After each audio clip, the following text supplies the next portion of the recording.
So let me just start by saying this is a question that is so broad. It's something very difficult to try and communicate in a short video on social media. So what I thought it would be useful to do is just provide some highlights. And the first and most important is, and it's a bit of a cliche to say this, but it's still very true, the difference is predominantly cultural.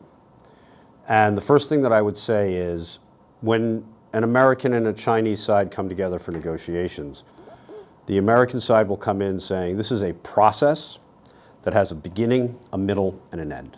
Done. And the end is you sign a contract and you come to an agreement.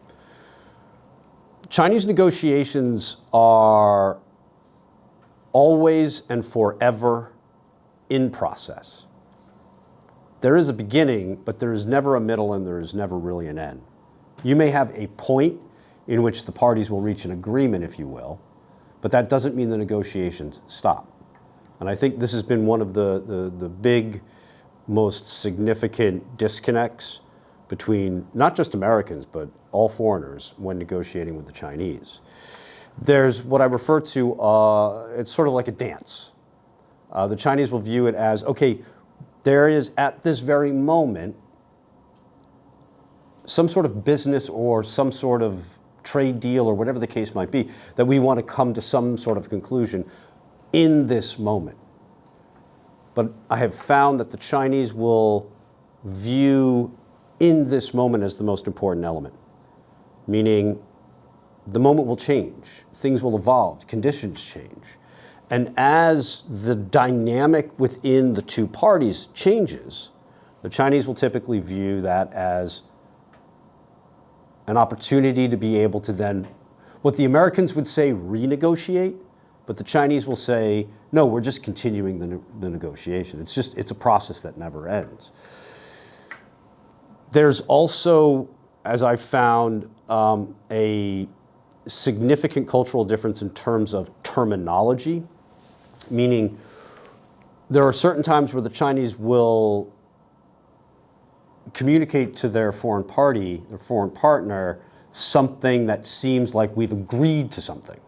So you come in and you sit down in a negotiation and you spend all day and you have 3 items that you're talking about and you think all 3 items are sorted, and the Americans or the Europeans will leave that evening thinking, oh, good, we've concluded that one area. The Chinese will typically leave at that point, number one, not necessarily saying this was agreed to, but that there has been progress towards an agreement. And that over that evening going into the second day of negotiations, the Chinese will always think about how to improve upon what was discussed the day before. So you have these two parties where they will say, oh, we've agreed, but it's the Americans thinking we've agreed to these points, whereas the Chinese will say, we've agreed to the direction that we're going. And then what happens, and I've seen this before, is on the second day, let's call it, of a negotiation process, the foreigners will walk in and be like, okay, we did 1, 2, 3 yesterday, so let's do 4, 5, 6 today. And the Chinese almost always will say, we just want to go back and review 1, 2, and 3 again. Because they've had additional thoughts, they're going to try to find ways to sort of maybe push their advantage a little bit more. So that has always, I think, been one of the most challenging elements for foreigners when they look at negotiating with Chinese, is they're looking to just work through the process. The Chinese want a partner, and they want a partner in the strictest sense. And for this video, for this sort of intro to differences in negotiation, let me conclude with the following. In every single negotiation I've been a part of, the foreign party will always go into the negotiation thinking we need to protect in the case that the partnership doesn't work. What happens if we can't do business and we fail? How do we make sure that we are able to exit from this partnership? The Chinese find this to be, number one, not the best way to negotiate, and they will say the following: you're already talking about divorce and we haven't even gotten married yet. Again, I've heard that all the time.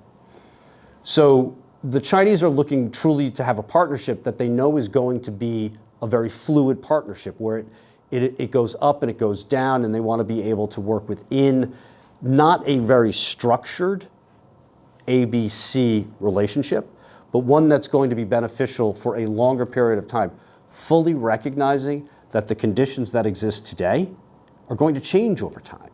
How do you make sure that you're able to be able to maintain that relationship, even though the very point in which you entered it will change over time? And the foreigners, they still to this very day, culturally speaking, have yet to be able to truly understand that critical element. And that right there, everything feeds off of that. All other negotiating elements, for me, come after that one point. You need to understand that it's a fluid relationship, not a specific set relationship.